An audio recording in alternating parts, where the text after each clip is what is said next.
Good evening, everyone. It's wet out there, and we're getting started just about on time tonight. This is the November 15th, 2022 meeting of the Carrboro Town Council. And I think that we are going to start today because our poet laureate let me know he had a last-minute family conflict and won't be able to join us tonight. So we're going to move right on to a couple of proclamations that I'd like to share. And for the first one, we'll invite Mary Tiger from Owasso, who I think is here tonight.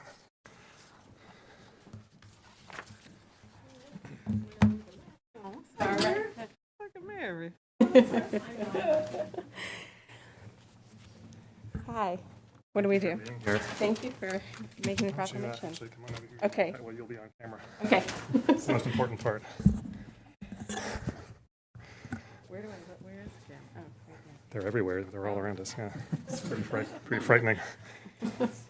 All right. This is a proclamation for Care to Share Day, which is an annual initiative by Owasso, timed to coincide roughly with the Thanksgiving season to support our neighbors who need help with their water bills. So joining us tonight is Mary Tiger, who, Mary, you'll have to remind me your role at Owasso, I'm sorry. The Strategic Initiatives Manager. Strategic Initiatives Manager at Owasso, and this is one of those strategic initiatives. So thanks for being with us tonight, and I'm going to read this proclamation and present it to you and invite you to share any comments you want to share. This is, as I said, Care to Share Day. Whereas in 2020, nearly 19% of households in Carrboro were estimated to have income below $25,000. And whereas at 4,000 gallons of use per month, the average water and sewer bill in Carrboro requires nearly 13 hours of work at minimum wage before taxes to pay. And whereas clean water is critical to public health and the vitality of the community. And whereas Orange Water and Sewer Authority, Owasso, is prohibited by law from providing discounted rates based on income. And whereas providing equitable drinking water and wastewater services to the community requires investment in the community's water and wastewater infrastructure. And whereas the Interfaith Council for Social Service, we all know as IFC, has partnered with Owasso since 1997 to provide water and sewer bill assistance to members of our community through the Care to Share program. And whereas over the last year, Care to Share has provided nearly $10,000 of utility bill support to 46 Carrboro households. And whereas it is easy for Owasso customers to contribute on their monthly water and sewer bill or through a one-time gift to the IFC's Care to Share program. And whereas non-Owasso customers can also support Care to Share by giving directly to the IFC. Now, therefore, I, Damon Siles, Mayor of the town of Carrboro, North Carolina, do hereby proclaim November 17th, 2022, to be Care to Share Day in Carrboro in conjunction with the Orange Water and Sewer Authority. This the 15th day of November. Thanks for being here. And if you have some notes to share, it'd be great. Sure. Thank you so much. Of course. So good evening, and thank you so much on behalf of Owasso, the IFC, and Owasso customers for proclaiming this Thursday Care to Share Day. This has been a critical source of water bill assistance in our community for 25 years. It is truly a demonstration of the best of our community. It's neighbors helping neighbors. And we hope you will share the word about how easy it is to contribute and help our neighbors. And while I have the floor, I also wanted to thank the Carrboro town staff and town council for your recent support of ARPA funding for COVID accumulated water bill debt for Carrboro residents. It's really going to make a big impact for those households and be able to help them move forward from the financial concerns that they experienced during COVID. So thank you so much. Really appreciate your support. Thanks so much. Thank you. Thank you. Thanks for you. Thank you very much. Thanks for being here. Thank you. Thank Owasso.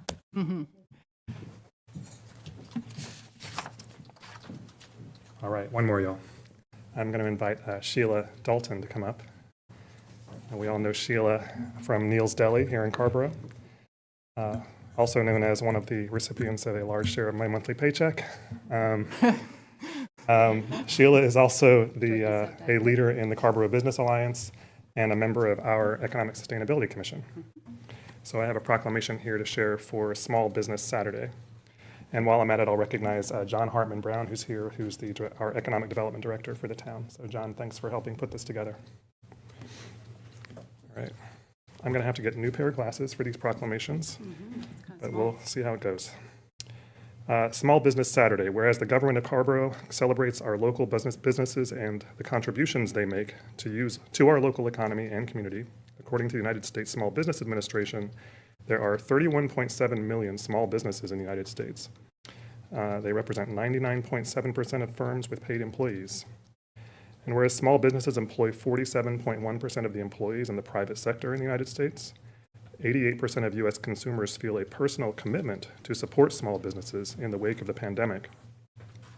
And 92% of small business owners have pivoted the way they do business, as I know Sheila has, to stay open during the pandemic. And whereas 79% of consumers understood the importance of supporting the small businesses in their communities on Small Business Saturday, and 66% reported that the day makes them want to shop small all year long. And whereas 58% of shoppers reported they shopped online with a small business on Small Business Saturday in 2021, and whereas Carrboro supports our local businesses that create jobs, boost our local economy, and preserve our communities, and whereas there are over 399 small businesses in Carrboro, that makes up 97% of all businesses in Carrboro. And Carrboro small businesses employ 2,550 people, provide over $93 million in payroll. And whereas advocacy groups, as well as public and private organizations across the country, have endorsed the Saturday after Thanksgiving as Small Business Saturday, now therefore I, Damon Siles, Mayor of Carrboro, North Carolina, do hereby proclaim November 26th, 2022, the Saturday after Thanksgiving as Small Business Saturday, and urge the residents of our community and county to support small and local businesses on Small Business Saturday and throughout the year. Thanks for being here, Sheila. Let's give her a hand. Great. Share some press. Yeah. Thank you, Damon. 97% of businesses in Carrboro are owned locally. I think that is impressive, and good job, Carrboro, for supporting us. So, good evening, Mayor and Council folk. My name is Sheila Dalton. I am the owner of Nils Deli, and I'm an active member of the Carrboro Business Alliance. On behalf of the CBA and our more than 100 local member enterprises, I want to thank you for declaring Saturday, November 26th, as Small Business Saturday. As you know, Small Business Saturday is now a nationally recognized day. Always the Saturday after Thanksgiving, the day is dedicated to celebrating local businesses and encouraging everyone to shop small. For several years, the CBA has been active on Small Business Saturday and also extended the Buy Local celebration throughout the entire holiday season with our signature program, Carrboro Cheer. Buying local is important because every time you make a purchase at a local, independently owned business, you support local jobs and help preserve the local character of our community. I think that's really important for Carrboro. It's a standout factor for us. In fact, 67 cents of every dollar spent at a local Carrboro business stays in Carrboro. The bottom line is this: when we spend it here, we keep it here, so let's keep it local. It's my pleasure to invite you and everyone watching to join us this year in supporting small businesses and buying local this holiday season. So the CBA has many things planned as part of Carrboro Cheer to make it fun and easy to support small, independently owned businesses. First, please join us this Saturday after Thanksgiving at the Carrboro Farmers Market. The CBA is hosting a Buy Local booth, and we will distribute free local swag bags stuffed with goodies from local businesses. Second, since people love to shop online, we are bringing back the Buy Local online gift guide. This is pretty awesome. The Carrboro Cheer gift guide will feature more than 50 local gift ideas. You can knock out your entire holiday shopping list with one fell swoop, so visit carrborocheer.com. Third, we encourage you to join us in making Giving Tuesday, that's the Tuesday after Thanksgiving, November 29th, Local Giving Tuesday. Let's show our local nonprofits some serious Carrboro love. And again, we encourage everyone to visit carrborocheer.com starting next week to find local gift ideas for this holiday season. Mayor and Council, thank you again for declaring Small Business Saturday, for your support of Carrboro Cheer, and for spreading the word to shop local this holiday season.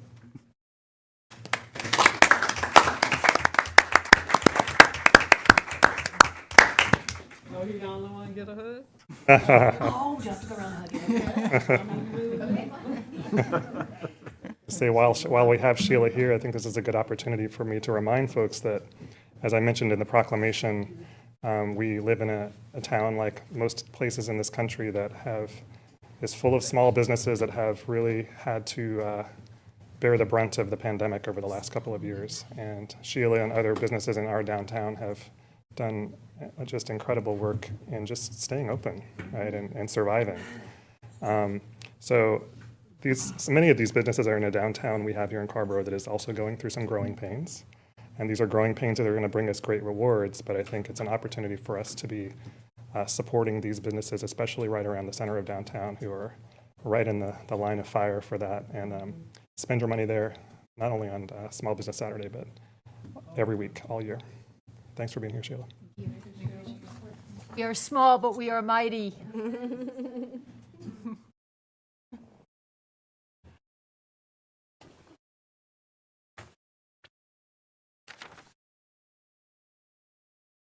All right. Mr. Clerk, upcoming meetings. All right. Good evening, Mayor and Council. Got a few items here. First one, the Board of Adjustment will be meeting tomorrow at 7 p.m. here in the council room. The next one is the Climate Action Team will be meeting tomorrow, November 16th at 7 p.m. This is a virtual meeting. Next, we have two cancellations. One, the Planning Board meeting scheduled for November 17th has been canceled. Also, the Transportation Advisory Board meeting for November 17th has also been canceled. And then next week, we have the Racial Equity Commission meeting November 23rd at 6 p.m., and that's virtual. And then on November 30th, we have the Affordable Housing Advisory Commission at 7 p.m. here at Town Hall, and that one actually was rescheduled. It was supposed to be in tomorrow, but it was rescheduled November 30th. Thank you, Wesley. Thursday is the Chapel Hill Transit Partners Committee, Thursday morning, I think by Zoom. Is that right, Randy? Mm-hmm. Do you have another one? Yeah, I do. Tomorrow morning from 10 till 1, a group of council folks are going to participate with GARE training with, I guess, some other advisory board folks. Great. Thank you. Yeah, I had my hand up a while. Thank you, Mayor. Barbara? Wesley, the Racial Equity Commission meeting, I believe, is Thursday, the 17th. I think it got moved for the holiday. Okay. I'm pretty sure that's, It is, and yeah. We can adjust that on the calendar. Yeah, so you may not have, yeah. And Wesley, can you check on the status of the climate action team? Because they were all supposed to meet on Thursday, but I don't know if they're going to do so. Yeah, Wesley, it's Thursday from 6 to 8:15 on Bim Street. Racial Equity Commission. Thank you. Barbara? Susan, did you have a meeting, town meeting? Not meetings, but just because we won't be seeing each other until December 6th. Just a couple of holiday things. The Thanksgiving Gallop and Gorge will be Thanksgiving morning. I think it's kickoff is 8 o'clock, as I recall, at Weaver Street Market. And also our holiday parade this year, December 3rd, a little different with a partnership now with the Chapel Hill Downtown Partnership, as well as Town of Chapel Hill. And I know the parade this year is looking for ways to really bring in different cultures and traditions around the Christmas holiday. So more information can be found on that on the website. Thanks. Susan. We don't have anyone signed up for the public comment period this evening. I'll just take a moment to acknowledge that both Eleazar and Sammy are not with us tonight, both dealing with some family obligations. So we'll see them at our next meeting. All right. Mr. Manager, the consent agenda, please. Thank you, Mayor. The first item is an update on transportation projects. The purpose of this agenda item is to provide the town council with a status report on a number of local transportation projects that are underway. The next item is the quarterly report 2022 third quarter for the town of Carrboro CDBG-CV grant number 20-V-3525. The first agenda item is for the council to receive the third quarter report for calendar year 2022. The next item is the appointments to the Appearance Commission, and the purpose of this item is to request that the town council consider appointments to the commission. Thank you, Mr. Manager. Is there a motion to approve the consent agenda? Barbara? Minus whatever. Yeah, I want to pull item 1 for a couple of questions. Move 2 and 3. Yes. Move items 2 and 3. Is there a second? So moved by Barbara, seconded by Randy to approve items 2 and 3 on the consent agenda. All in favor, please say aye. Aye. Any opposed? Matter passes unanimously. Randy? Yeah, so I have a couple of questions, and I don't know whether, Trish, you want to come up on deck. My first question is related to, on page 3 of the attachments, the bicycle loop detectors. Damon and I and the manager were at a meeting on Sunday with folks who live on Davy Road, and there was some request, or at least looking to explore other bicycle loop detectors. Is that in addition? Would that be in addition to this, or is that covered by this, or? We'll have to have the manager respond if he's able to, or come back after the meeting. Okay. Is there another question? Ready? She's. Well, I'm trying to be mindful of our practice to be better about the consent agenda, but Mr. Manager, if you don't mind bringing staff up to answer that question. Yes, I'll ask Tina to step forward. Okay, great. Thank you.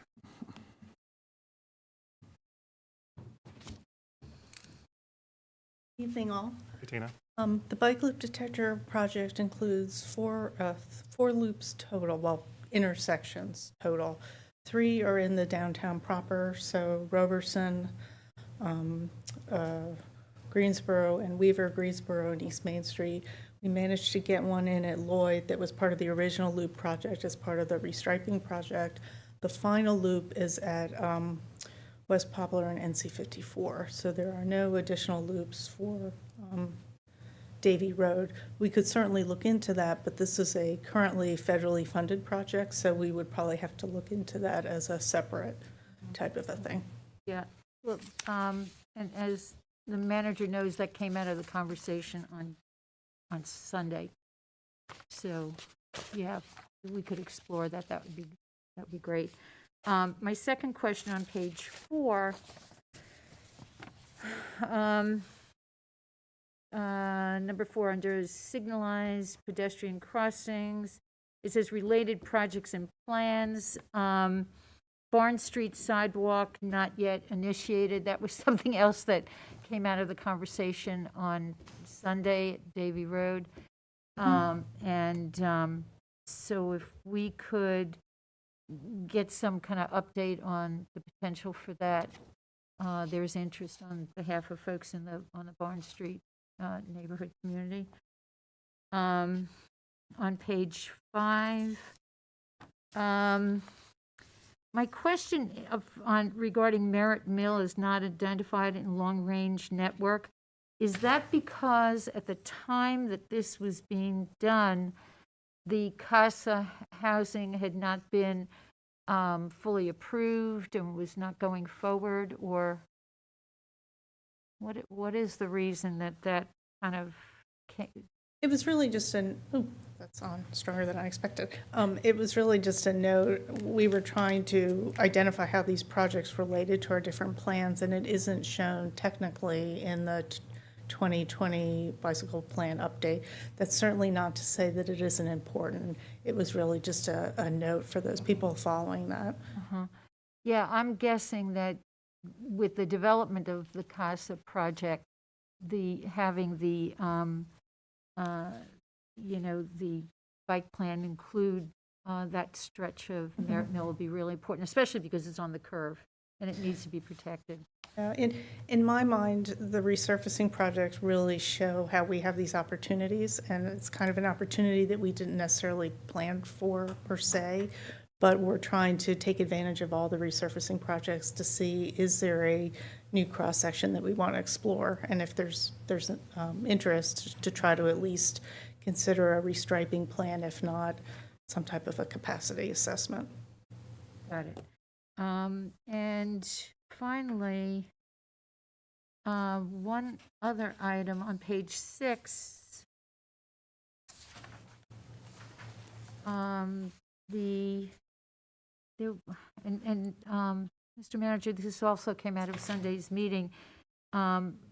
Neighborhood folks on Davie had concerns for the safety of the center islands. Is there some way that we could get some data on that concern and really kind of get our arms around,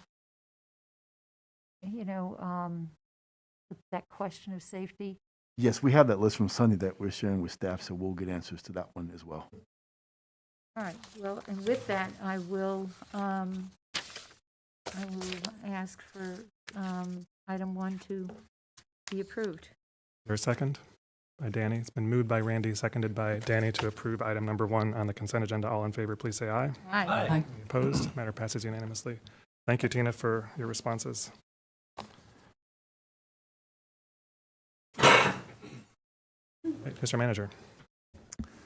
Next item is a public hearing. It's continuation of a public hearing for consideration of a minor modification to the Perry Place Special Use Permit A project at 800 and 802 Merritt Mill Road. And the purpose of the agenda item is for the council to hold a public hearing for consideration of the special use permit. The modification will allow NCDOT to complete right-of-way improvements within the Merritt Mill Road corridor. And Marty Roop is here to open the public hearing. Thank you. And thanks for the continuation of the hearing. I just have for reference here the modification that you saw at the original night about a month ago when we were here. No, I don't have a new presentation. I just have this here for reference. So the update, as indicated in the agenda item, was that we have now received the operational analysis, gone back and forth a little bit between the staff and the consultant, and it has been forwarded to DOT for review and comment. But as of being here and now tonight, we do not have any final decision or final say from NCDOT. So we are just kind of waiting and seeing. Meanwhile, the other update, as noted in the agenda item, was Chapel Hill chose back on November 2nd to go ahead and vote on that night. So they got ahead of us a little bit on that. They were originally going to vote tomorrow night. So they've already approved the minor or what they call a modification request, what we're calling a minor modification. So it's back in front of you tonight, and Rachel's here if there's any questions for them. Thank you, Marty. Sure. And welcome, Rachel. This strikes me all as a pretty straightforward request, but I think there's a procedure we need to go through to approve or make a decision on this request. Yeah, just if you choose to adopt it, it's just adopting the resolution. Since this is a minor modification. There's not a worksheet per se. No resolution regarding consistency or anything like that? No, it's just adoption of the resolution. All right, are there any questions for staff from council members? No, in that case, I'll entertain a motion.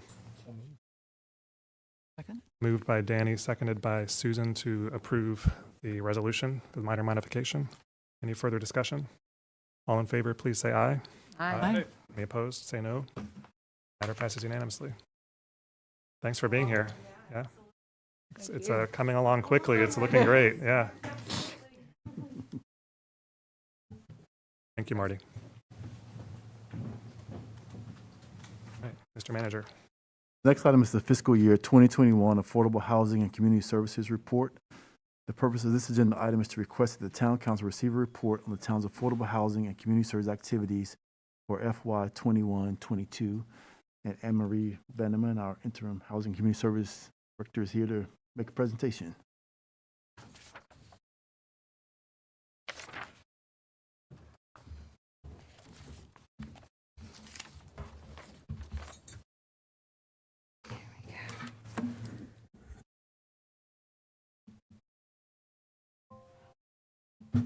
Well, good evening. I'm happy to be here with you tonight presenting the activities of the Housing and Community Services Department for fiscal year 22. Let's see if I can get this right. As the town manager said, the purpose of this presentation is to present to you the activities of last year, and also to receive your feedback or direction if you so desire. We'll be looking at 4 areas of our work. The first is foundations, which covers racial equity, affordable housing, human services, and progress towards our goals.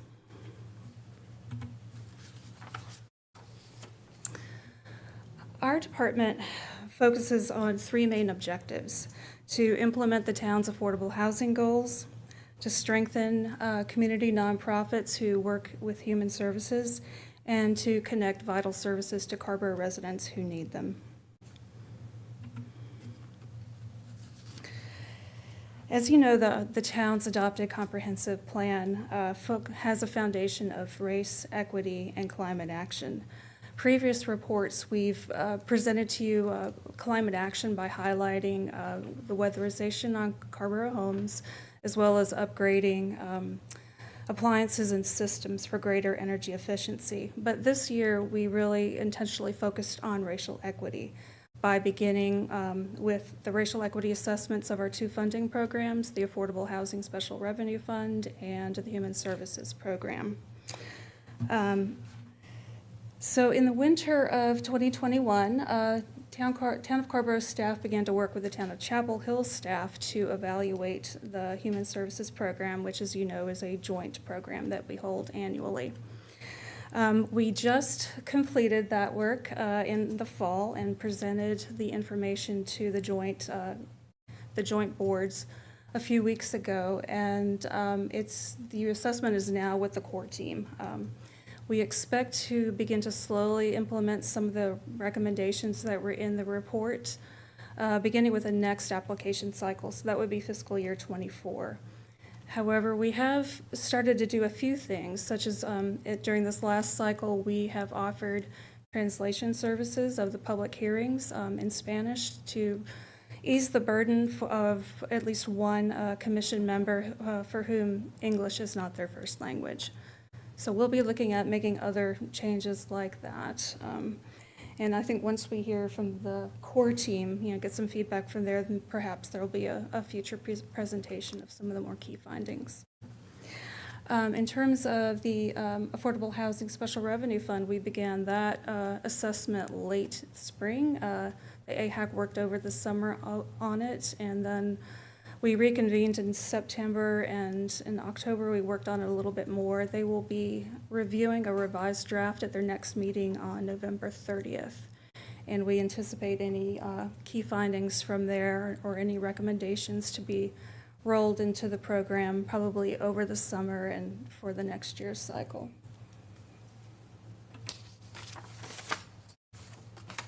So moving on to affordable housing. That's Cobb Street right there. First, I wanted to look at a couple of pieces of data for the cost of rental housing and ownership housing. And this data comes from the 2022 Community Data Book. On this slide, we're going to be looking at median rent in the towns and in the counties, as well as the number of cost burden renters that we have. This data is looking at 2011 to 2015 and then 2016 to 2020. In 2020, the median rent in Carrboro was $1,152. That was up 17% from 2015. Today, we did a quick search on the median rent that would be today, because we all know that the housing crisis is getting worse. And rent for a 1-bedroom apartment is, the median is $1,256, and that is an increase of 9% from 2020. Looking at the figures for cost burden renters, it actually appears somewhat flat between the 2015 figures and the 2020 figures. Carrboro residents were 49% of Carrboro renters were cost burden, meaning that they spend over 30% of their income on rent and utilities for their housing. I say that that's stable, but that's an enormous number to have half your renters in a community who are cost burdened. And I would suspect, based on the number of the increase in volume of calls that that Zakel is fielding from residents looking for housing options, that the problem is getting worse, and probably the next data set that we look at will indicate that. Looking at home ownership, we're looking at the number of new homes that are added in the region as well as the median home sales price. On the left, you can see that since 2010, these are the numbers of, well, since 2010, Orange County has added the fewest number of new homes in the region. And the data is looking at, that's what I was squinting at, is looking at 2020 to June 2022. So within that period, Orange County added 2,700 units compared to, almost 4,500 in Chatham and over 10,000 in Durham County. So the effect of this reduced number of available units is really driving up the median home sales price in our community. So in 2020, the median home sales price was $328,000, but by June 2022, it was $456,000. That's well over $100,000 within a very short period of time.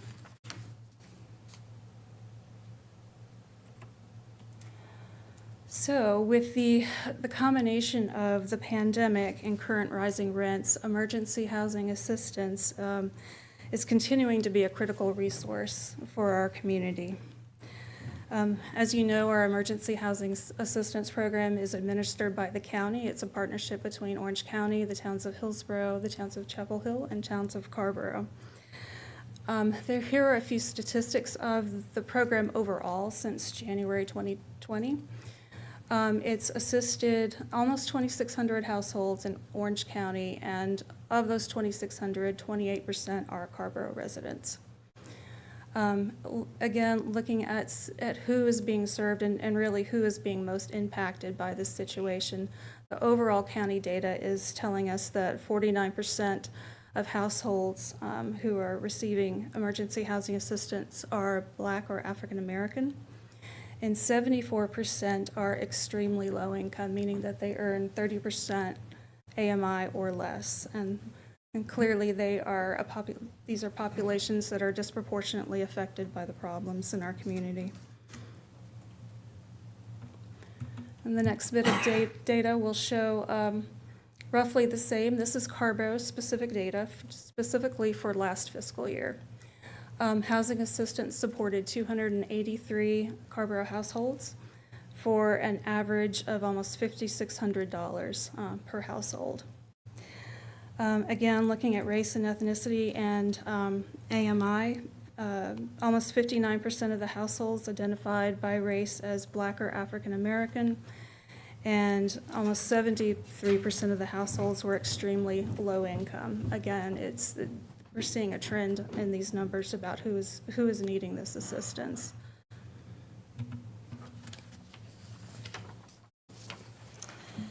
Moving on to the impact that the Affordable Housing Special Revenue Fund has on affordable housing in Carrboro. This slide shows our recurring expenses that we pay every year. The amounts vary a little bit every year, but we are supporting through the Affordable Housing Fund, Community Home Trust, our portion of the Home Collaborative, and a portion to support Orange County Partnership to End Homelessness. This does not cover the increased funding that IFC received or the partnership received this year. Those funds came from the general fund. They were transferred into the Affordable Housing Fund. That's why they're not reflected here as actually part of our budget. Oopsie. So over almost $105,000 went to critical repair projects to support 4 organizations who repaired and rehabbed and weatherized a total of 14 units. I'm not sure why these slides are doing this. So the 14 units come from, one home was preserved by RTT, 2 homes were preserved by Hope Renovations, Weaver Community Housing Association. This is the project where they are removing asbestos from 10 of their units. And then finally, the AIDS Alliance Services of the Carolinas, they received a second grant to support the rehab of the house that they'll be opening. And last I heard, they passed their HUD inspection, and I'm kind of waiting for some more details, and hopefully it'll hopefully they'll open their doors very soon. It's been kind of a slow process with construction costs and delays.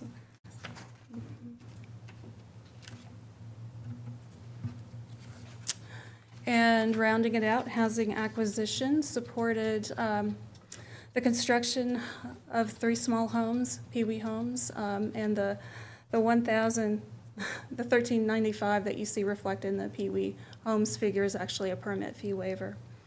And Empowerment received $100,000 to acquire 1 rental unit in White Oak.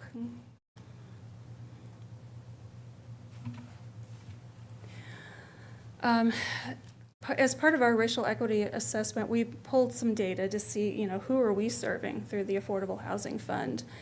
And key findings are showing that 53% of the households identified by race were Black and African American, and about 38% of the households were extremely low income.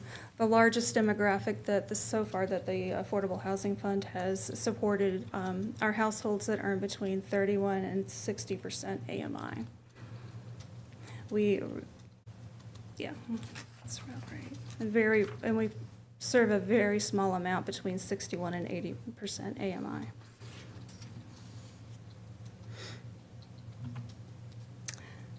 Moving on to human services. Last year, almost $655,000 was requested by 51 nonprofits, including 7 new nonprofit agencies who applied, and some of them are really exciting. They're very small, like E3 Camp, which is a summer science camp. And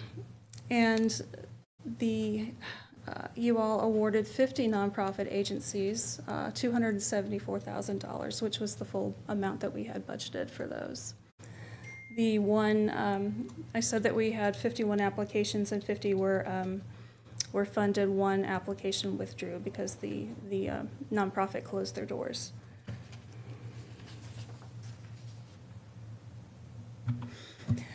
The next few slides are going to show kind of who we're serving through the Human Services Program, but there's a caveat with that data. We found through the racial equity assessment that there are a lot of issues with our data. Getting a very clear picture of who we're serving is quite difficult for a lot of different reasons. Currently, there's no way to deduplicate households that are being served by multiple nonprofits. Some nonprofits are reporting inconsistently. They are not necessarily breaking down the number of people that they serve from Carrboro per program. But really, for a lot of them, they struggle to provide us with the data that we would need to do a real full assessment. So for instance, Orange Rape Crisis Center, when they're operating their crisis line, they can't stop to take data. They have to really help their clients. And so the data that we get from them is small, if we get any at all. And we have to really think about who they're serving and just kind of accept that fact that for some organizations, we can't get the data that we necessarily want. Other nonprofits are, they're on shoestring budgets. They may not have the staffing capability to track the data that we would need or the equipment or software. So what we'd like to do kind of moving forward is just do our best to work with and support nonprofits if it's an issue with staffing, if it's an issue with software, things like that, to give them some support and also kind of show them what we're looking for, as well as just having grace for those nonprofits who are just not able to, because the nature of their work does not really allow them to stop and gather that kind of data. So that was the long-winded explanation for when I give you some of the data that we're finding, it's of the available data that we have.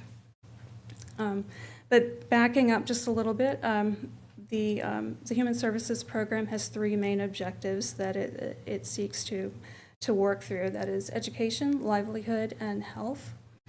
Livelihood is by far the most funded category that we have, and this would be agencies like Porch and Table, Meals on Wheels, providing economic assistance, essentially.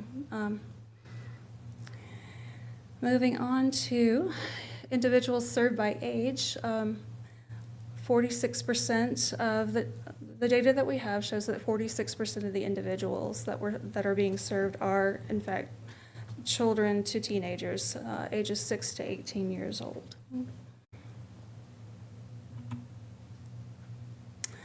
Looking at individuals served by race, 27% of the individuals that could be identified by race were Black and African American. One note about the number of white identified individuals that may or may not be accounting for Hispanic, people who identify as Hispanic or Latinx. And looking over at individuals served by ethnicity, 21% of individuals that could be identified by ethnicity were identified as Latinx.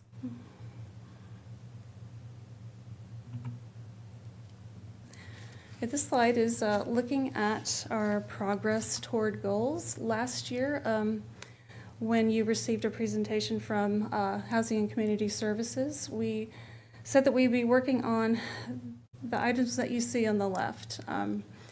We're always working on adding new units. We're working against the 2024 goal of the Affordable Housing Goals and Strategies document, which we had a goal of achieving 85 new ownership units by 2024 and 470 rental units by 2024.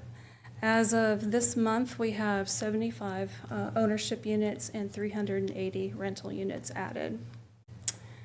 Last year, we said that we would begin conducting racial equity assessments on our 2 funding programs, and we have initiated the assessments, and they're substantially complete. Last year, we expected to increase weatherization and energy efficiency in all repairs. We did produce a report that would estimate the cost for weatherizing Carrboro homes.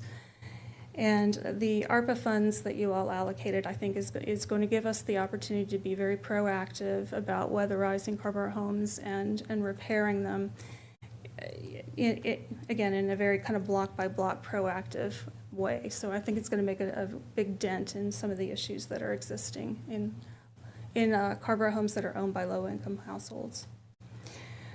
We said that we would work on a manufactured home strategy that was adopted last year by all the jurisdictions, and it's a countywide action plan. Town-owned land, you all approved a process for assessing town-owned land and its suitability for developing affordable housing. And employee housing assistance, our department worked with Human Resources to conduct an employee survey and report. Looking ahead, we intend to be working on the comprehensive plan, implementing the affordable housing priority projects, getting started on those, taking the first steps in the manufactured homes preservation and displacement prevention action plan. We need an acronym for that. We intend to incorporate racial equity recommendations into the funding programs. We're working right now on a process for distributing the $2.5 million of ARPA funds for housing and community services. Town-owned land, we should be selecting an engineering firm, having the assessment conducted, and then doing community engagement based on those results. Right now, we have interviews with 2 firms in the first week of December. And finally, we're going to be working with the towns and county to develop a framework for EHA moving forward. And finally, I just wanted to give a shout out to our Human Services Advisory Commission and our AHAC, and as well as our Town Council liaisons, Mayor Siles and Councilmember Fushi. And I just wanted to kind of lift up staff too. Zakel Hall is in the back. We can't do anything without Zakel. And I also just wanted to recognize Rebecca Buzzard, who was director last year during this period. I wanted to make sure that you all remembered that, and the work that you're seeing there was her work as well.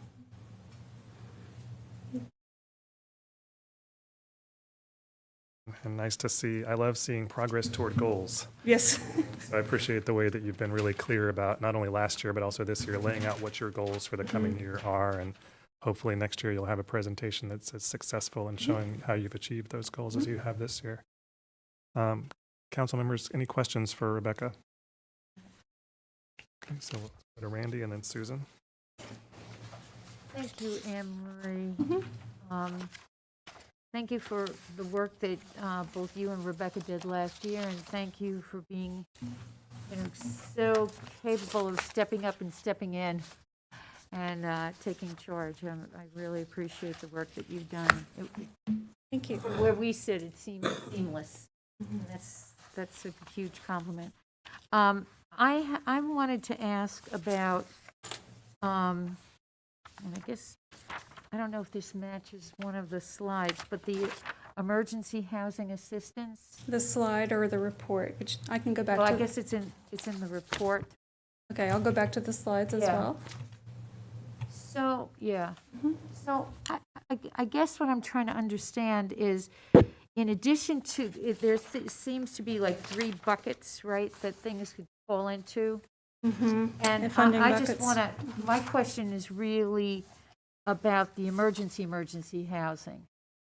So I want to understand if the game plan includes as need when needed on a serious,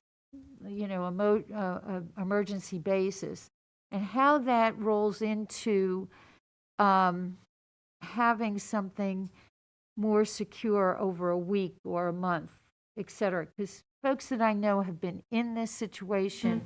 It's been so hard to go from their car or on the street to something that is more sustainable, and that is on a trajectory that rolls naturally into something that's more secure.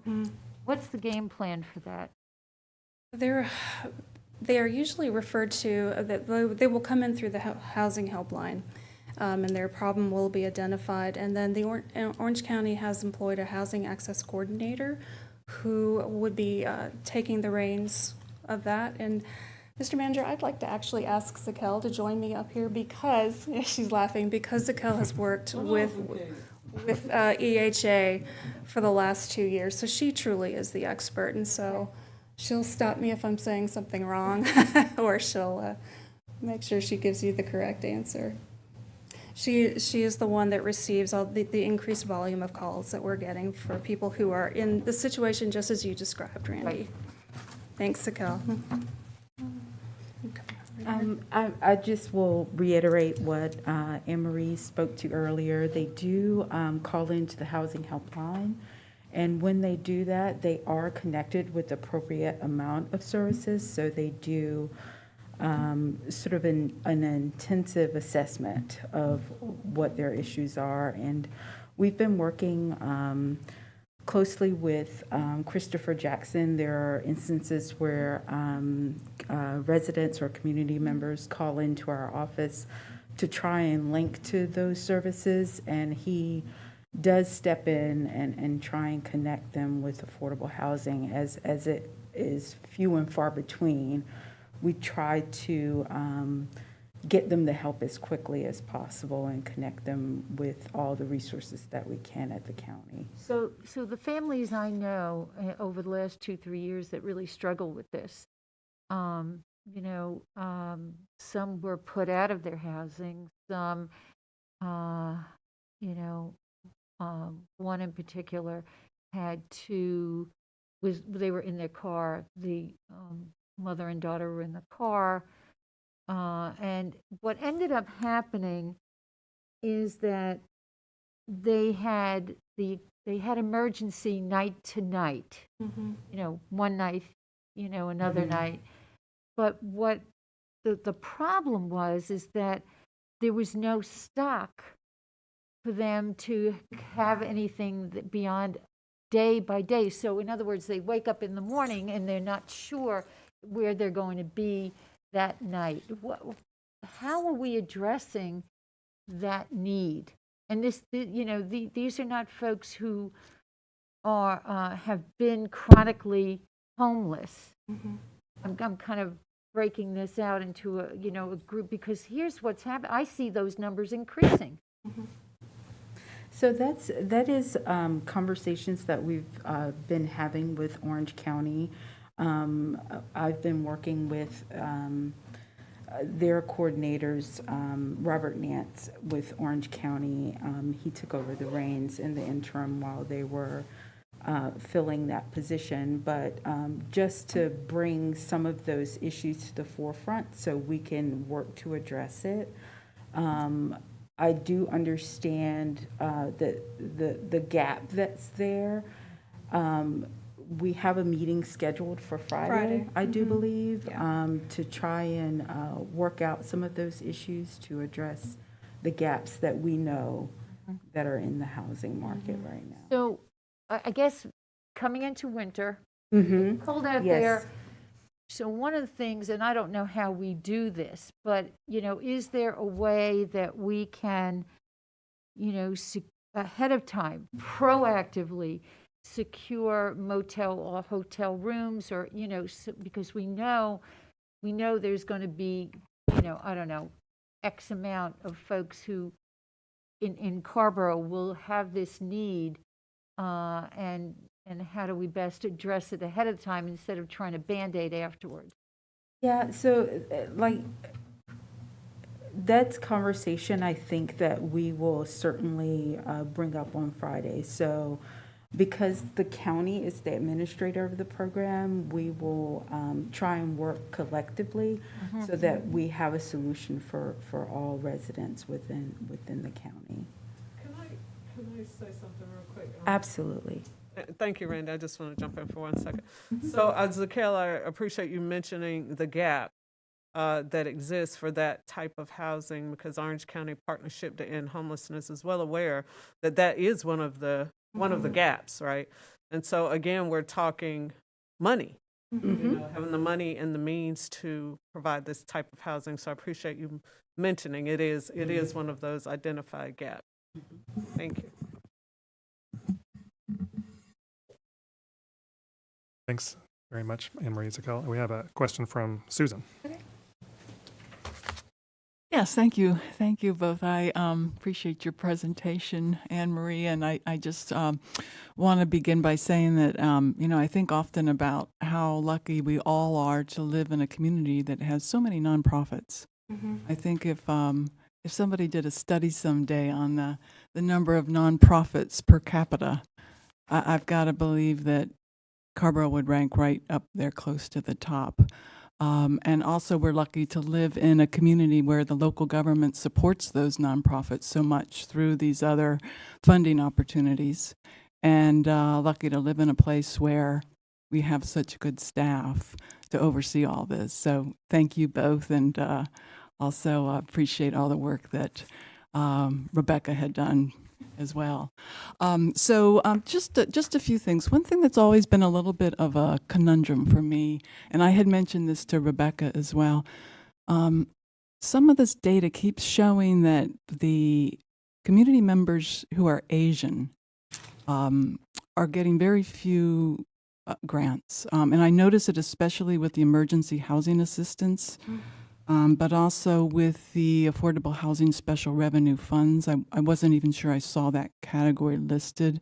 So I'm just curious. I know that at one point Rebecca was checking to see if this is something with outreach through the county, or if things could be done to try to figure out why is there such a gap between, it's very disproportionate in terms of the Asian if you look at the population of Asians here, I think that percentage is maybe 8-9%, but the grants are just teeny tiny. And so I'm curious if you have any insight as to why that gap exists. There's probably a lot of different factors. Refugee Community Partnership obviously worked with the people that they serve on emergency housing applications. They may have had funds themselves that they were using. I think outreach is always an issue. I really do. And some of that is, at least through the Affordable Housing Fund, would be done by our nonprofit partners. Like Habitat, for instance, actually does have some decent outreach to the Asian members of the community, and I don't know how many homeowners they have who are Asian, but I think that'd be a great question to ask. We've invited them to present to the AHAC, so I can add that to the list. And I do think outreach is part of it, definitely, and communication. And we've tried some flyers. We've gone into neighborhoods. Kat has done a good job doing news flashes, and it's on our minds. But you're right; it continues to be an issue. There is a lack that we're seeing in the data, at least the data that we have. Do you have anything to add? Well, I would like to add that there was additional outreach done this summer. The Orange County had the emergency housing assistance flyer translated into additional languages. And so we distributed that flyer to our community partners to do that additional outreach. It was translated into Burmese and Karen, I do believe. And so they did distribute that to Refugee Community Partnership was integral in helping us make that happen. And they did news flashes with that in addition to their food distributions that they work with. They did provide that additional outreach, but I understand where you're saying it's still not reflecting in the numbers, but I think that's something we'll continue to do, additional outreach, and see if we can get help to those communities as well. I appreciate that. I think of the refugee community as being very tight, very well networked. And so if one member knows about these opportunities, you would think that the word would travel pretty well. So it has been just a conundrum for me as why are more applications not being submitted. But I appreciate what you're doing to at least create awareness that this opportunity exists. I think for the Affordable Housing Fund too, we're getting large, small projects that are coming in from the nonprofits, and it may be that particular project does not have Asian beneficiaries to it, but the organization as a whole may actually have a more robust, more robust diversity. So maybe that is something we could also ask on our application, just to kind of get a sense of who the organization is serving, not just when they receive Carrboro funds, but getting that bigger picture through the Affordable Housing Fund application. That's a great idea. Great. Well, thank you on that. A couple of other kind of quick things. I'm still wanted to just be sure on one thing. So I know we have the CDBG CV funding that sounds like it's getting close to being depleted. And then this ARPA funding will help to sort of fill up that fund again with $1 million, $500,000. Will that $500,000, I know this will be administered by the county. Will that $500,000, even though it's administered by the county, will that go toward just Carrboro residents? Yes. Okay. Yes. Okay. I wanted to be sure on that. And then, yes. Same as our CDBG. So our CDBG grant that went into the EHA program went specifically to Carrboro residents, so it had to be used only for Carrboro. So when Carrboro funds have been depleted, the county has stepped up with their own ARPA funds to fill in that gap, because right now they don't have access to the town's ARPA funds at this point. I think we need to kind of get our heads around what EHA needs to look like moving forward. That is a topic on our agenda on Friday.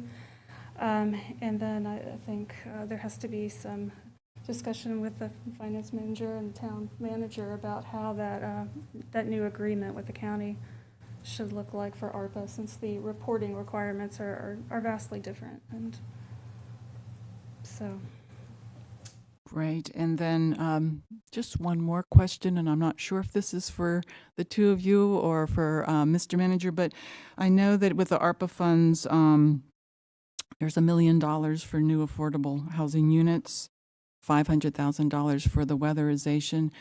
Will that money go into the Affordable Housing Special Revenue Fund and be administered there? Will that go into the general fund? I was just kind of curious how all of that would work. It's ARPA funding, so it has to be kept separate. We It can't has to commingle go it into, with other oh, funds. got you, okay, okay. And then moving forward, so the nonprofits can currently be submitting applications for the fiscal year 23-24 outside agency grants.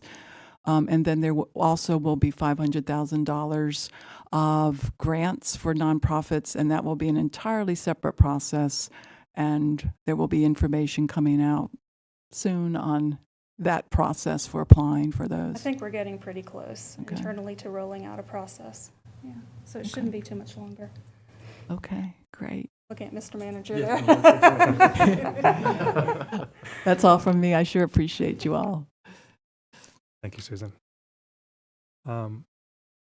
Just is that a hand? I can go after you. Oh, go ahead, Barbara. No, you can go ahead. I just didn't see your hand. Go ahead. Thank you, Mayor. And thank you both for the presentation. You guys are doing some amazing work and holding it all together, and we appreciate you so much.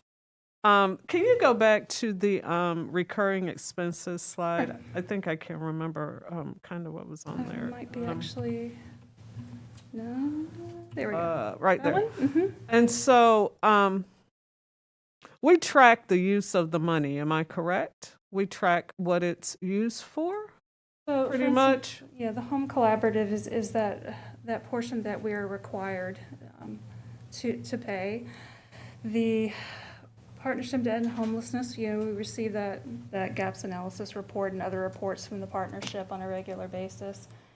Community Home Trust, you all receive a quarterly report from them that is from them before they invoice us for their quarterly payment. But I think with the Home Trust, that's one of those agreements that we'll be looking at again as well, to perhaps, I don't want to speak out of turn, but maybe get some more details in reporting than what we're receiving now. Okay, so the Community Home Trust is the one that I'm looking at, and I think I've said this before, and maybe the council has partially discussed. They're waiting on more information about the memorandum of understanding to also include the landings. We've already talked about that, and that's doing whatever it needs to do now, Mr. White, as far as staff is working on it. Yes, or- we're still working on Okay. that, yes. Yeah. And the AIDS Alliance home, Yes. I know that's coming right along. So it's still going to be run by the AIDS Alliance? They're still going to use that house or did it switch? Did somebody else I buy it? haven't heard of it switching. Okay, so it's still with the AIDS Alliance and they'll Yes, still be using it yes, for, and it's okay. for permanent And- supportive housing. Right, I can maybe add one note there, Barbara. It is run by the same organization, but the folks that they're serving are broader than they used to be, right? So Oh, it's okay, see, no that's what longer- I was, it's no that's what I was longer getting just at. folks who are living with HIV, but also other folks with other conditions or other medical Oh, okay. needs. Yes. Okay, that's nice. Okay. Yeah, those were my two questions. Thank you. Thanks, Barbara. Just one question from me, I think, today, y'all.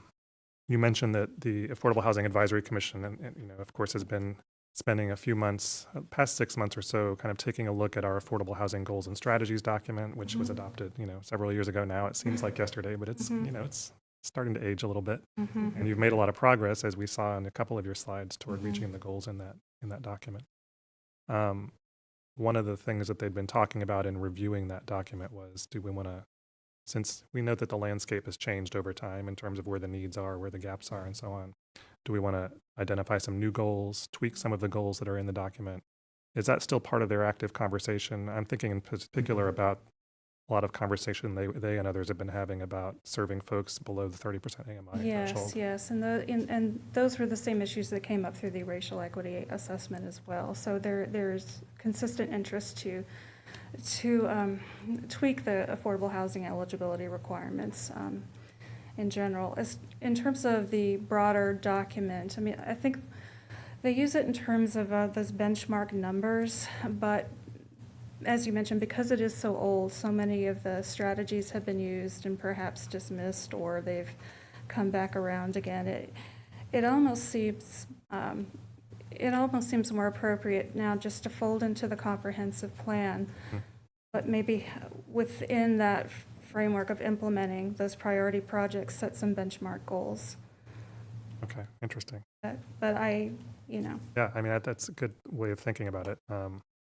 Since we did one part of the comp plan, right, was to sort of incorporate all of these existing adopted plans. I wouldn't want to, I guess I'll just say for myself, I wouldn't want to lose sight of the existing document No. since it was sort of intended to guide the work of the commission while understanding that it has aged and we've sort of achieved a lot of what it set out to achieve, but things have also evolved, right? So I'm just thinking about, Mr. Manager, opportunities as the commission reviews that document.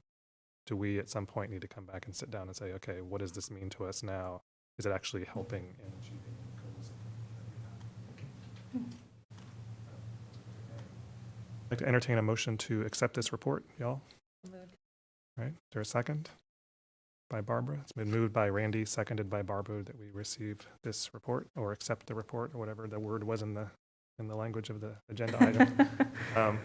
All in favor, please say aye. Aye. Any opposed? Matter passes unanimously. Thank you for Thanks, your work. Zakel. Thanks, Anne Marie. Thank you.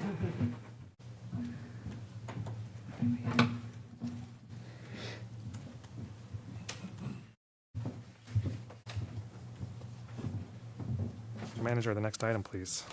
The next item is consideration of transportation projects for regional flexible funding. The purpose of the agenda item is to provide the town council with information about federal funding allocated to the DCHC MPO for transportation projects, to evaluate possible town projects that appear to be candidates for funding, and to begin to consider whether they submit any or all of these projects for possible funding. And Tina Moon, our plan administrator, will introduce the item.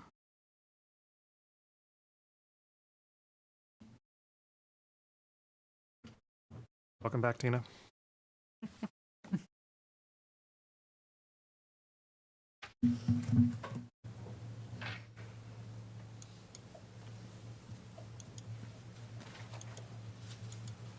Good evening again, all.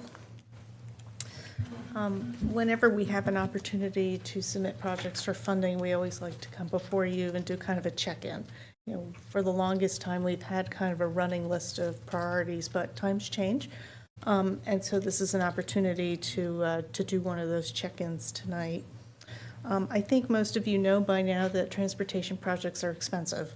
And so particularly for large-scale projects, the way for us to accomplish those most likely involves federal funds. Those funds are usually distributed with a 80-20 match, with federal funding being the 80 and the cost share typically being around 20%. We have two main or primary sources to receive federal funds. DOT, that serves as kind of a pass-through as part of their development of the STIP. Some of you may recall the prioritization process. We went through P 6.0 in a couple of iterations, and that's kind of paused. We won't have an opportunity to submit new projects for funding until P 7.0, and that will begin, I believe, about a year from now in the fall of 2023. The other opportunity for us to receive funding is monies that are directed to our region, or let me say that differently, our metropolitan planning organizations, the MPOs or the RPOs, the rural planning organizations. And for the longest time, the MPO received money and they did call for projects depending on the source of the funding. So there was a call for CMAQ funds and a call for TAP funds.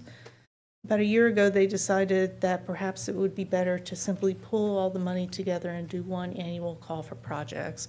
That was supposed to help with staff load, but also for the local governments, have us have the benefit of their staff who perhaps is a little bit more versed in the particulars of the funding source so that they could help match the project to the funding source so that there'd be a better link and a better opportunity for finding suitable funding. Before we do the deep dive into the regional federal or regional flexible funding, I want to do a quick review of the projects that we have either underway with funding in the STIP or projects that have been programmed for funding. And if you recall, the STIP is essentially DOT's CIP, so they divide that 10-year window to the first 5 years, which is considered programmed, and the second 5 years that's considered developmental. If you are not completely in the first 5 years, your projects are subject to reprioritization in the next round, and that round is typically on a 2 to 3 year cycle. So it's kind of a continuous effort. Since a kind of happy accident that we had the transportation projects report tonight, so you're probably pretty versed with all these projects. No maps required. But a quick reminder of the projects that we have funding for now. I've italicized the project on the back because that is one of those where design is considered program, construction is developmental. So this one the NC 54 side path may be subject to reprioritization. We're kind of waiting to hear about that. In terms of possible candidates, these are some projects that we talked about for P 6.0, and I'd like to offer just a couple of words for context, perhaps, for each of these, to get a sense of how we often try to match the project to the best source of funding for it to be successful. We have tried to get bike lanes on the northern portion of Hillsborough Road for a couple of rounds of prioritization, both as a bike ped project and also as a road project where we simply asked about modernizing or widening the road enough to move the ditches over. In neither case, we have been successful. We've also explored this as a possible highway safety project. There's a funding threshold, and so this kind of exceeds that, and it's an area where we really need to get counts to make it a strong candidate. Since there is a safety component to the regional flexible funding, this may be a way to try to get this funded. So this is one that we might want to pay some attention to. The Sewell School Road project, we originally looked at that as bike lanes and a sidewalk. Coming before the council, there was an interest to shift that into a side path. We brought both versions to 6.0 for scoring. The side path scored better. And it actually scored relatively well before things kind of came to a stop with P 6.0 because of DOT and some funding issues. So that may be a project, as important as it is, that may be worth waiting until the next prioritization process and resubmitting it, because that one seemed to score much better than, say, the bike lanes. Just things to kind of think about strategically. Some other possible candidates, we've just been looking at the bike plan. This is one where we think we found some funding through ARPA for the signalized crossings, finding some funding for a segment or all of the side path on Homestead Road. That would be a pretty high ticket item, so this may be an opportunity to at least get some of it. Maybe perhaps the segments that have been identified in the bike plan. We've also looked at a possibility for the second phase of the Morgan Creek Greenway. There's a potential kind of economy of scale of flood study work, and so while that work is pretty close to finish for phase one, working with the town engineer, there may be an opportunity to try to get some of that work done, kind of a better kind of a economy of scale for that. Another possible idea might be, in terms of this other bike plan priority for the Jones Ferry Road, we have a little bit of a spacing issue getting that protected bike lane and heading westbound. If it comes down to a scenario where we have to do something to that concrete center island, finding some additional funding might be worth checking out. So we've kind of earmarked this as something that we want to take a look at, because it may be that project is more than just a restriping. So this gives you just a sense of context. The purple lines, and I apologize, this is kind of small, but you can see the purple lines are those projects that are either underway or have been programmed for funding. The green lines give you a sense of some of these new things that we've talked about. And then again, this is just so you get a sense of Morgan Creek Greenway Phase 1 and 2. This is, the second one is my own little sketch, so if it's not super accurate, it gives you a kind of a visualization. There's a rubric that for the regional flexible funding, which is included in your packet. It's the table. And I think it's interesting to just sometimes it's easier to pull out the squares in terms of bullets and really see the core of it. And I think you may see that it overlaps in some ways with town priorities as well. But it also helps us, I think, select the projects that are perhaps the best fit for this type of funding. You know, connectivity, access to funding. There's certainly an environmental justice or a race and equity component. This is pulled out directly from the 2050 MTP for those folks that want to look at that. There was quite a bit of attention to that in the recent MTP. There's a safety or a Vision Zero component. Again, those bike lanes and Calvander might perhaps fit under that, get some additional points. As well as using CMAQ calculations and emphasis on greenhouse gas reductions. So DOT is also looking at some of these interests, but I think it's still yet to be seen how that will be folded into the prioritization process, which traditionally has been very much based on destinations, so getting from home to employment centers, which has made some of our projects just not score well.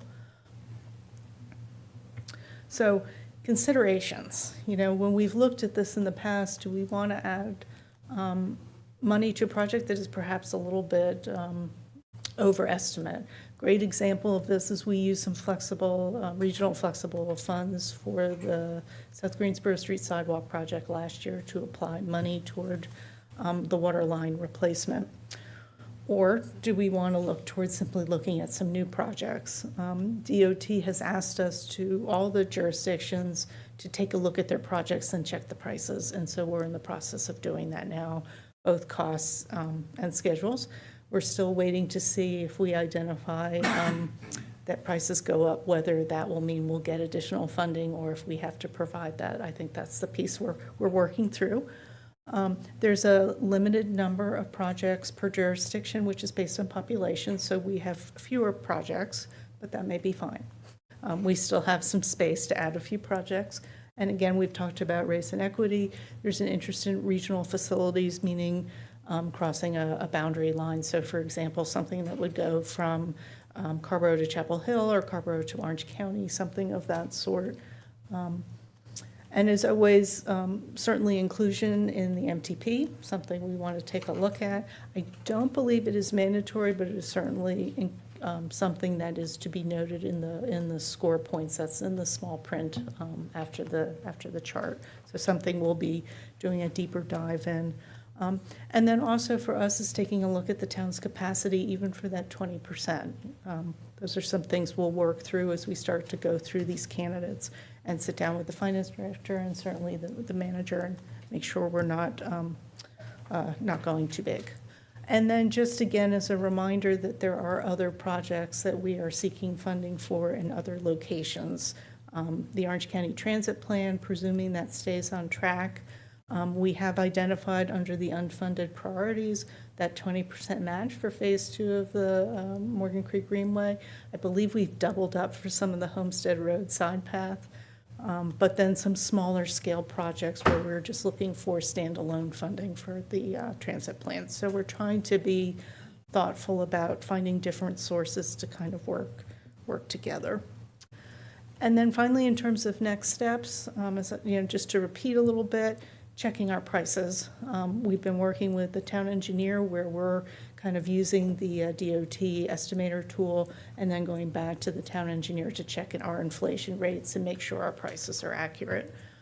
If you may note, there has been interest because prices are going up so much that if we do not have a feasibility analysis underway, that we may have to use as much as a 45% contingency as part of our cost estimates. So everyone's being very mindful of having realistic costs. And I think that's pretty much it. We'll just, again, do a deep dive and make sure that we have projects that seem to be good, good candidates, and so we can submit them in time for the December deadline. So I'll stop there, and I'm happy to answer some questions. Thank you, Tina. As I'm reading through the materials you provided and the resolution that you included in the packet, it seems like really what you're asking for tonight is an indication from us of which projects we'd love to move forward through this kind of rubric scoring exercise that you all are going to do to kind of see which ones are likely to do well or score well if submitted for the regional flexible funding. Is that fairly accurate? I think we're looking not for either for your endorsement to continue on the path that we're going, and if we're going astray, to let us know, and if there's something in particular you want us to pay attention to, that we do that. So in that case, I mean, in my mind, it's pretty, you've identified some projects that all seem reasonable. They need some further analysis to make sure they're suitable for this potential source of funding. I would, just when I was reading through not only the projects you added, but then some of the ones you presented tonight and others that I generally have in my mind, I think about it in terms of, number one, do we have projects underway that need more funding? Mm-hmm. Number two, is the project in an adopted plan that, we haven't gotten to yet, like the bike plan or the Morgan Creek Greenway plan, something that's been formally adopted and is in some way supposed to be underway? Or does it have a history of, having been identified as a priority and submitted through spot prioritization or whatever? So things like that are the way I'm thinking about what makes sense to move forward with. Mm-hmm. And all of these projects meet all of those criteria, as do I think most of what the other ones were that you presented here tonight. So is there any reason why you couldn't just move forward in your analysis with everything you've listed here and say, how do these kind of stack up in that rubric? I think if, with your permission, I think we would like to do that, and then whichever ones seem to score the best. And if I recall, last year we had an opportunity to check in with the MPO staff before we submitted and do a check-in. Right. And do that, and then see what seems to be a strong candidate. And last quick question, say you get to that point, you're ready to, got a better sense of where your projects stand, what they cost, for example. Do you have a sense of how many projects ultimately you'll get to submit, or is that really going to be kind of depend on what they cost, that kind of thing? I think that my suspicion is, and this isn't conferring with Arch, but my suspicion is that we may be more thoughtful about the total cost than the total number of projects that we submit. But in either case, we're probably looking at maybe 4 at the most, and I'm not sure we want to submit that many. I don't think we got that many last time, did we? No, we only submitted the one the last time. Okay. Questions from council members? Randy and then Danny. Thank you for this. And by the way, I really like the chart. It was great. I guess my first question has to do with and I don't know if this is connected, but reading through the material, the Highway 54 crossings. Yes. Is that something that would be connected with this or not? That project is actually funded and underway. Okay, so That's I don't right. have to, okay. And if I might add a little bit more, if I recall correctly, Chapel Hill may have submitted that last year for regional flexible funding and got it, and that was the missing piece of funding. Got it. Yeah, and the reason I ask that is because the project alignments with the zero fatalities. Okay. My second question is if I'm looking at attachment A, and before I move attachment A, I guess my question is, instead of other, where it says whereas, and it gives, the 4 projects, I'm wondering if instead of other, is this something where we could specify, for example, Merritt Mill and Barnes Street? Is that something where monies could be used for those projects? or not? So there is already programmed funds for a sidewalk on Barnes Street.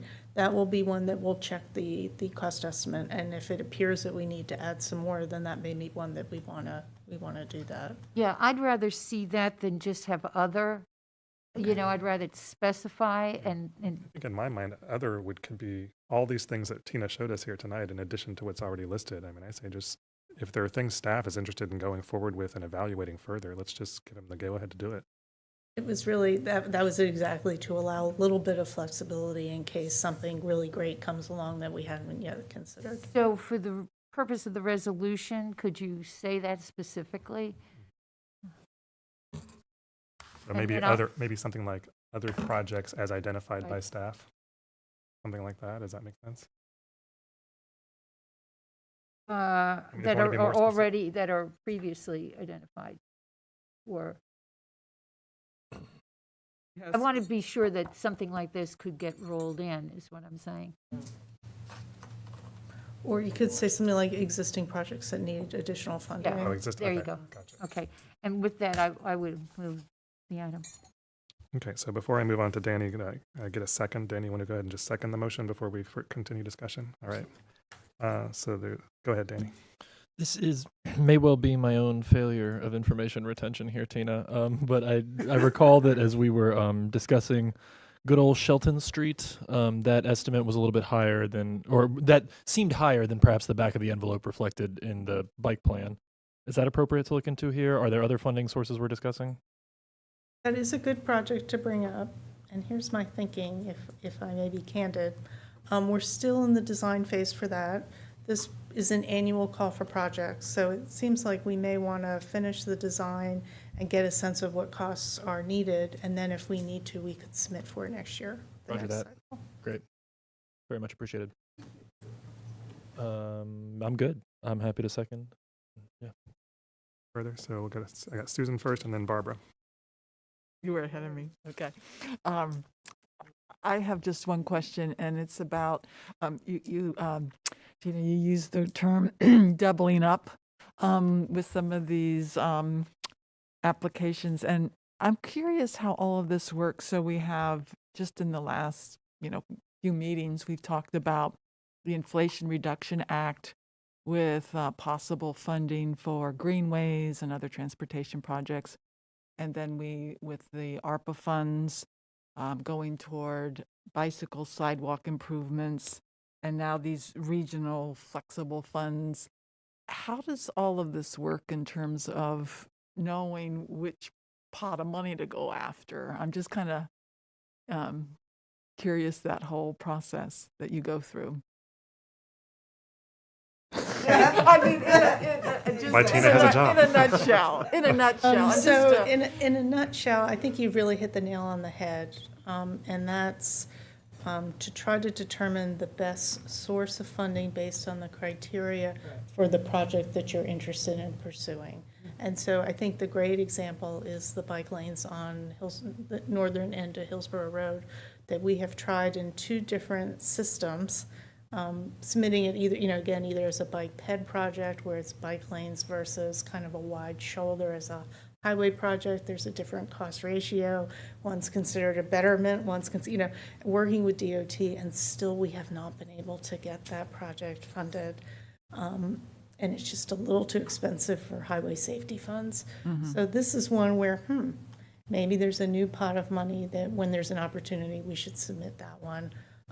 My understanding is that there will be some additional monies that will be put into some of the existing funds, and so there'll just be more opportunity so it won't be necessarily additional calls for projects, but just additional funds added into some of the pots already. So that's that piece. I have just seen a call for projects coming from the MPO today because there was a link correction. And so I'll have to see if that's funding that's already been incorporated into this regional flexible funds or if that's a different source. I have to do a little bit more research on that. And just one follow-up question to this. I know, Mr. Manager, we're going to be bringing on a grant manager to help with the ARPA allocation of the ARPA funds. if that grant manager were to stay on, would that grant manager possibly be taking on these, providing assistance to all of the grant writing that goes into the transportation projects? Yes, we envision the grants manager to be with us long-term and would have a broader scope of responsibilities other than ARPA. ARPA would be in addition to some other responsibilities as well. It seems almost like a full-time job, just keeping track of all of these different grant opportunities. So, yeah. Anyway, thank you, Tina. Thanks, Susan. Barbara? Thank you, Tina, for the presentation. So I know we got at least one email from a constituent who talked about the Sewell School Road project as it relates to Bowling 3 and 4, which I know is, I don't know what it is. I'll be glad when we get to a point where we can have some kind of process or discussion about it. So I guess since we have not had that, everybody is okay with leaving it in, I presume? And is there, Mr. White, an update on, we're waiting on a process to address Bowling 3 and 4, is that correct? Is that what we're doing? Yes, staff is looking through the questions that you all submitted, and we're going to come back with staff-defined options for the public input process. Okay. And so for now, we'll just leave it in the resolution. Is that Yeah, correct? I mean, I think, in my mind, it's a project we've been I'm trying to fine get either way, funded for a while. Yeah, we've been trying to get that one funded for a while, as well as some of these other ones, and I say if we can get any or all of them done, then let's do them. Thank you, Barbara. Okay, it's been moved by Randy, seconded by Danny, that we approve the resolution in attachment A with one change, which is to replace the word other with the words something like, I think, Randy, you can tell me if this is your motion, other projects previously identified that may acquire additional funds. Precisely. It's been seconded by Danny. All in favor, please say aye. Aye. Actually, Opposed? I don't believe, let me go back and look. I'm not sure that the Jones Ferry Road project is in there, if that was part of the reason for the other. Right, it may not be. Okay, well, the motion has been approved unanimously. We can make an additional motion if you like. We can add that. Add the Jones Ferry Yeah. Road as a discrete bullet. Add it. And Add it. moved by Randy, seconded by Danny, to add to that list in the previously adopted resolution, the Jones Ferry Road project, which I assume is the Jones Ferry Road project identified in the bike plan. Right.